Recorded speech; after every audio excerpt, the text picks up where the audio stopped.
Oi pessoal, nesse vídeo nós vamos finalmente introduzir a definição formal do que é a integral definida de uma função contínua. Tá? É uma construção abstrata que, se você olhar só nesse vídeo, vai parecer complicada, mas é importante que você tenha assistido os dois vídeos anteriores, né? Porque está tudo baseado neles. O primeiro passo é o seguinte: você tem um intervalo fechado AB, você vai dividir esse intervalo em n subintervalos de mesmo tamanho, tá legal?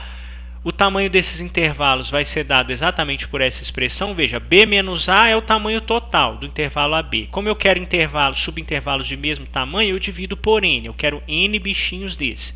E aí eu construo esses subintervalos marcando esses pontos. x1, x2, x3 até xn. De que forma? O ΔX é o tamanho de cada subintervalo. Então eu saio do A, ando ΔX. Esse vai ser o primeiro ponto. Então ele é A mais ΔX. Ando mais ΔX vai ser o segundo ponto. Então ele é A mais 2 vezes ΔX. E em geral o késimo ponto vai ser A mais K vezes ΔX. Aí eu vou fazer o seguinte: em cada subintervalo desse eu vou escolher um ponto. Então aqui eu venho e vou escolher o ponto x1 estrela. Nesse outro escolho outro ponto, x2 estrela. E assim sucessivamente. Essa escolha eu faço do jeito que eu quiser, tá? Qualquer ponto aqui vale. O fato é que depois de fazer isso, você escolheu n pontos da forma xk estrela e cada um deles mora em um desses subintervalos. Aí você constrói essa soma, ó. Faz ΔX, que é B menos A sobre N, vezes a função calculada no primeiro ponto que você escolheu, mais ΔX vezes a função calculada no segundo ponto, é assim sucessivamente. Soma tudo isso e constrói essa soma que eu estou chamando de Sn. Essa notação aqui é a notação de soma. Ó. Esse símbolo aqui a gente chama de somatório. Ele nada mais é do que o seguinte: é uma soma, né, obviamente, da seguinte forma: o k é um inteiro que começa em 1 e vai andando de 1 em 1 até chegar em n. Quando k for 1, você tem k igual a 1, fica f de x1 estrela vezes ΔX. É esse cara aqui. Mais, quando k for 2, vai ficar f de x2 estrela vezes ΔX. É esse cara aqui. E você vai somando isso até o último, que é o índice n. Então é o f de xn estrela vezes ΔX. Tá legal? Isso aqui é o que a gente chama de uma soma de Riemann. Veja, essa soma é um número e ele vai depender de duas coisas. Do n, claro, porque o ΔX depende de n, e da maneira como eu escolhi os xk estrelas lá. Eu tenho diversas, infinitas maneiras de escolher, na verdade. O que é importante, e não é fácil de provar, mas dá para provar, o seguinte: pelo fato da função ser contínua, quando n vai crescendo, ou seja, quando n tende para infinito, essa soma sempre vai convergir para um número. E esse número, o que é importante aqui, é que ele não vai depender da maneira como eu escolhi os xk's. Então eu posso escolher como sendo o ponto do meio, o ponto extremo, num sendo do meio, no outro, não importa. Não importa a maneira como você escolher, sempre que você mandar o n para infinito, essa soma vai convergir para o mesmo número, tá? E esse número eu vou chamar de integral. Então a integral definida de f em AB, por definição, é o limite dessas somas de Riemann, dessas somas que eu construí dessa maneira que eu falei nos slides anteriores. Esse é o símbolo para representar esse limite, tá? A maneira de ler isso aqui é o seguinte: a integral de A até B de f de x dx. Então essa coisa, esse símbolo, representa o valor desse limite, tá ok? Eu defino ainda, para ficar completa a definição, o seguinte: perceba, como AB é o intervalo de definição da função, é claro que o A é menor ou igual a B, né? Porque é um intervalo. Quando você escrever o símbolo de integral com o maior embaixo, ó, tá vendo aqui?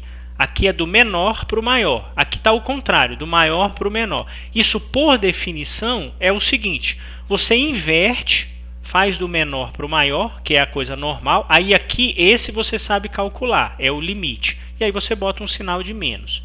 Então, quando você inverte os extremos de integração, aparece um sinal de menos. E, finalmente, por definição também, quando o limite de baixo é igual ao limite de cima, a integral sempre é zero. Então a integral de a até a de qualquer função sempre vai valer zero. Tá bem? Então esse é o conceito de integral. Parece muito complicado porque é um negócio abstrato, mas você sempre tem que lembrar dos vídeos anteriores, né? Qual é a motivação disso? Nós vimos que se a função for maior ou igual a zero, então quando eu faço essa soma aqui, né, quem é essa soma? Lembra? Você dividiu aqui embaixo os subintervalos, escolheu esses xk estrelas. Esse cara aqui, f de xk estrela delta x, no fundo, é a área de cada um desses retângulos. Percebe? Então quando eu somo, o que eu estou obtendo é a aproximação da área. Quando eu somo a área de todos esses retângulos, isso vai dar essa soma.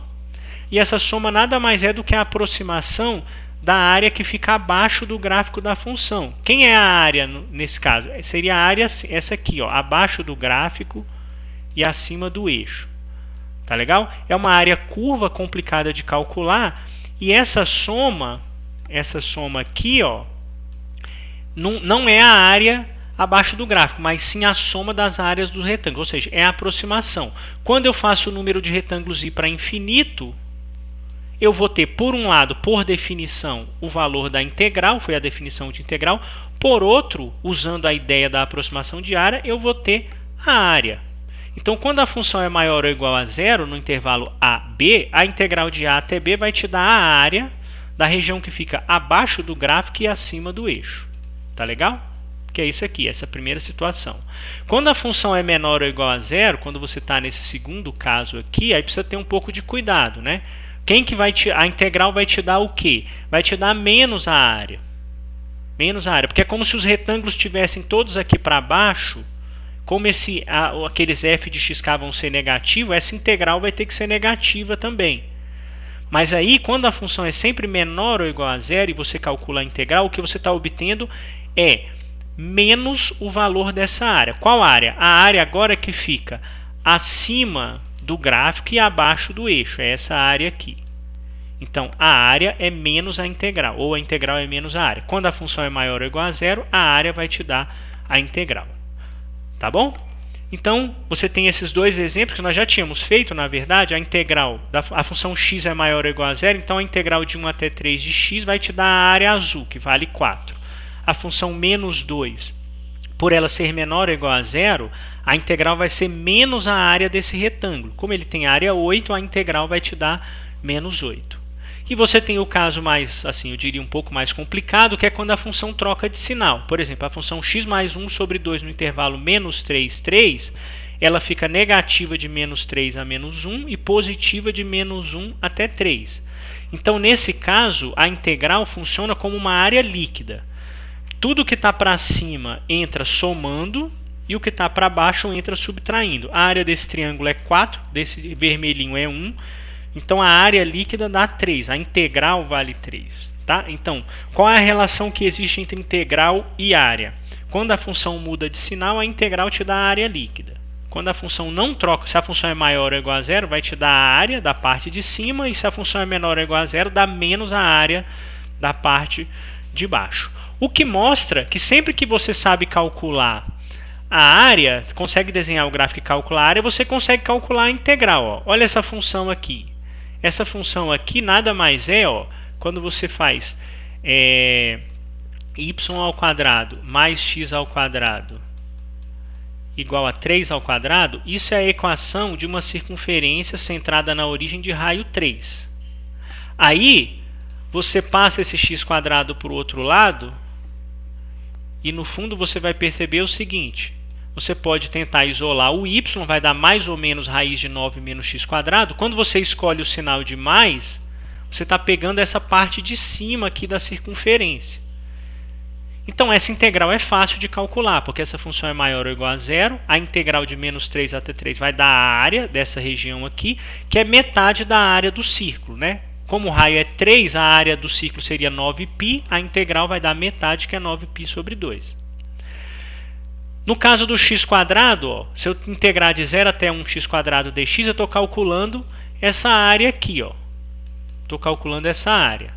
Nós fizemos essa conta num vídeo anterior, vimos que essa área varia 1/3, portanto a integral de 0 até 1 de x quadrado dx é 1/3. Aí você vai falar, poxa, mas foi muito complicado calcular essa área. De fato, a gente fez um processo de aproximação, usamos umas fórmulas para calcular. O que mostra que, de uma maneira geral, calcular uma integral não é fácil. Não é fácil porque é um processo de aproximação. Se a função for muito complicada, a aproximação vai ficar complicada. Mas nós vamos ver nos próximos vídeos que existe uma outra maneira de calcular essas integrais e é uma maneira bem simples e bonita. Mas a gente vai fazer isso nos próximos vídeos, já nos estendemos por demais aqui para definir a integral, tá bom? Então nós temos mais 2 encontros aí para frente. No primeiro, nós vamos estudar propriedades dessa integral, vai ser bem simples, e no segundo nós vamos dar os primeiros passos no sentido de responder o seguinte: qual é a maneira prática de calcular essas integrais sem ter que fazer desenhos e calcular áreas? Mas a gente faz isso nos próximos vídeos. Até lá, tchau, tchau.